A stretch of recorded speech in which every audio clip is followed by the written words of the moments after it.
Welcome to Gomathi's kitchen. நம்ம இன்றைக்கி பார்க்க போகிறது தீபாவளி ஸ்பெஷலாக பூந்தி லட்டு எப்படி செய்யலாங்கிறத பார்க்கலாம். கோமதிஸ் கிச்சனை சப்ஸ்கிரைப் பண்ணாதவங்க சப்ஸ்கிரைப் பட்டனை ப்ரெஸ் பண்ணுங்கள். உடனுக்குடனே அப்டேட் வேணும்னா பக்கத்தில் இருக்க பெல் பட்டனை மறக்காமல் ப்ரெஸ் பண்ணிக்கோங்க. இப்போ பூந்தி செய்கிறதுக்குன்னு பார்த்தீங்கன்னா நான் இன்றைக்கி 1 கப் அளவுள்ள கடலை மாவு சேர்த்துருக்குறேன். நீங்கள் ஃப்ரெஷ்ஷாக அரைச்சதாக இருந்தாலும் சரி, கடையில் வாங்கினது எது வேணால் யூஸ் பண்ணிக்கலாம். இதில் 1 பிஞ்ச் அளவுக்கு சோடா உப்பு சேர்த்துக்கலாம். ஒரே ஒரு சிட்டிகை அளவுக்கு உப்பு சேர்த்துக்கோங்க. முதல்ல சோடா உப்பு, அதே மாதிரி உப்பு எல்லாமே நல்லா கலந்து வர அளவுக்கு விஸ்கு வச்சு கலந்துக்கோங்க. அதுக்கப்புறமா நம்ம தண்ணி ஊற்றி கரைச்சிக்கணும். இப்போ பார்த்திங்கன்னா நான் 1 கப் அளவுக்கு தண்ணி எடுத்து நான் பூந்தி மாவு கரைச்சிக்கிட்டு இருக்கேன். இந்த அளவுக்கு கட்டிகள் இல்லாமல் கரைச்சியாச்சு. மொத்தமாக பார்த்திங்கன்னா 3/4 கப் அளவுக்கு தண்ணி இப்போதுக்கு தேவைப்பட்டுச்சு. பூந்தி மாவோட கன்சிஸ்டன்சி பார்த்திங்கன்னா இந்த அளவுக்கு தண்ணி பதமாக இருக்கும். இந்த ரொம்ப திக்காக இருந்துச்சுன்னா பூந்தி கரண்டிலேருந்து விழாது. தண்ணி அதிகமாகிடுச்சு அப்படின்னா வாலாக பூந்தி விழ ஆரம்பிச்சிடும். எண்ணெய் சூடு பார்த்திங்கன்னா ஒரு சொட்டு போட்டோன்னே உங்களுக்கு இந்த மாதிரி மேலே எலும்பி உடனே வந்துடணும். இந்த பக்குவத்தில் ஆயில் சூடாக இருக்கணும். ஒரே தீயில தான் நம்ம பூந்திகளை வறுத்து எடுக்க போகிறோம். இப்போ பூந்தி கரண்டி நிறைய விதமாக கடைகளில் கிடைக்கிது. இந்த மாதிரி நல்லா அகலமானதை எடுத்துக்கிட்டோம்னா சட்டுன்னு நமக்கு செய்யறதுக்கு ஈஸியாக இருக்கும். அதே மாதிரி அதிகமாக பூந்தியை கரண்டி மாவில் ஊற்றக்கூடாது. ஒரே ஒரு கரண்டி இந்த சட்டிக்கு சரியாக இருக்கும். இப்போ இதை இந்த மாதிரி தட்டுனா தான் உங்களுக்கு பூந்திகள் நல்லா அழகாக முத்தாக கீழே விழும். இந்த மாதிரி இருக்கப்போ கரெக்டாக இருக்கும். இதுக்கு மேலே அதிகமாக போட்டிங்க அப்படின்னா கீழே போய் பூந்தி மாவாக கீழே செடிமெண்ட் ஆகிடும். ஒரே ஒரு கரண்டி ஊற்றி பூந்திகளை வறுத்து எடுத்துக்கோங்க. 3/4 பதம் வெந்திருக்கணும். அதாவது ரொம்ப மொறுன்னு காரா பூந்தி அளவுக்கு வேகக்கூடாது. நல்லா நசுக்கணும் அப்படின்னா வெந்திருக்கணும், மாவாக இருக்கக்கூடாது. மசுக்குனா ஒரு மாதிரி சாஃப்டாக அமுக்க வரணும். ஒரே மாதிரி தீயிலே வறுத்து எடுத்துக்கோங்க. இப்போ ஓரளவு சலசலப்பும் அடங்கிடுச்சு, ரொம்ப செவக்கவும் விடலை. இந்த சமயத்தில் நம்ம இதுலேருந்து பூந்திகளை எடுத்துடலாம். இந்த மாதிரி ஒரு அகலமான கரண்டியில் எடுத்திங்கன்னா உங்களுக்கு சட்டுன்னு ஒரே மாதிரி எடுக்கிறதுக்கு ஈஸியாக வரும். பூந்தி எல்லாத்தையுமே போட்டதுக்கு அப்புறமா நம்ம சர்க்கரை பாகு செய்யலாம். இப்போ அடுத்த பேட்ச் செய்கிறப்ப பார்த்திங்கன்னா கரண்டியை நல்லா ஒரு பாத்திரத்தில் தண்ணி வச்சு கழுவிட்டு துண்டால் தொடச்சிடுங்க. அதுக்கப்புறமா அகெயின் ஒரு கரண்டி மாவு தான் எடுக்கணும்.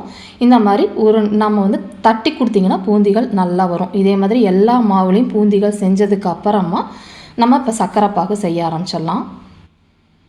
நம்ம எடுத்துருக்க அளவுக்குன்னு பார்த்திங்கன்னா ஒரு 7 தடவை நான் இந்த மாதிரி பேட்ச் போட்டு எடுத்துருக்கிறேன். இப்போ பூந்தி எல்லாத்தையுமே எடுத்து இந்த மாதிரி டிஷ்யூ பேப்பரில் வச்சு ஆற வச்சாச்சு.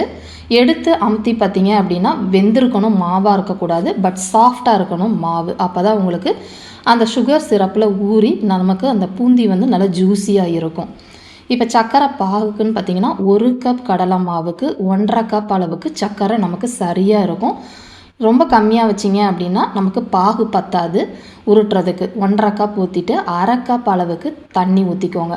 ரொம்ப கம்மியாக தண்ணி ஊற்றி செய்ய சொல்லுவாங்க. பட் நம்ம ரிஸ்க் இல்லாமல் பண்ணணுன்னா 1/2 கப் தண்ணி ஊற்றி கொஞ்சம் நேரம் ஆனாலும் சர்க்கரை பாகு நமக்கு கரெக்டாக கன்சிஸ்டன்சிக்கு வரும்.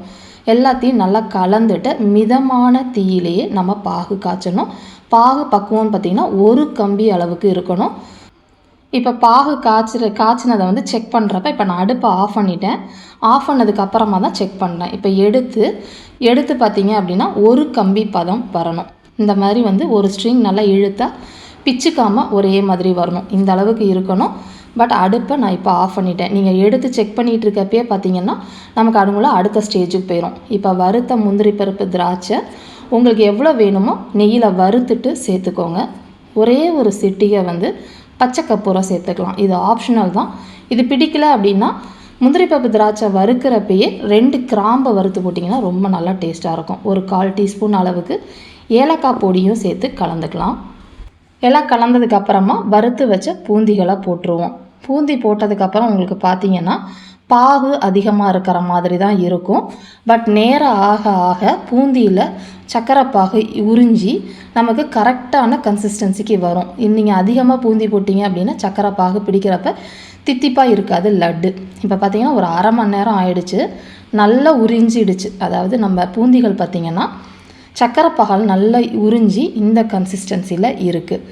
இப்போ இதை நம்ம உடனே பிடிச்சு வச்சிடலாம். வெதுன்னு இருக்கப்போ இப்போ பாத்திரத்தை மாற்றிட்டேன். இப்போ 1 மணி நேரத்தில் பிடிச்சு வைக்கலாம். அப்படி நீங்கள் இல்லைனா ஒரு 5 மணி நேரம் கழித்து பிடிச்சாலும் உங்களுக்கு சரியாக பக்குவத்தில் இருக்கும். இப்போ வந்து 1 மணி நேரத்துலேயே நான் வந்து உருண்டைகள் உருட்ட ஆரம்பிச்சிட்டேன். பட் இப்போ சாப்பிட்டீங்க அப்படின்னா ரொம்ப ஜூஸியாக அந்த பூந்தி வந்து சர்க்கரையில் இழுத்துருக்காது. ஒரு அரை நாள்னாது நீங்கள் விடணும் அந்த பூந்தி வந்து சர்க்கரை பாகு இழுக்கிறதுக்கு. அப்போ தான் நமக்கு சாஃப்டான லட்டு கிடைக்கும். இப்போ எடுத்திருக்க மாவுக்குன்னு பார்த்தீங்கன்னா இந்த சைஸில் இருக்கிற லட்டு நமக்கு 15 கிடச்சிருக்கு.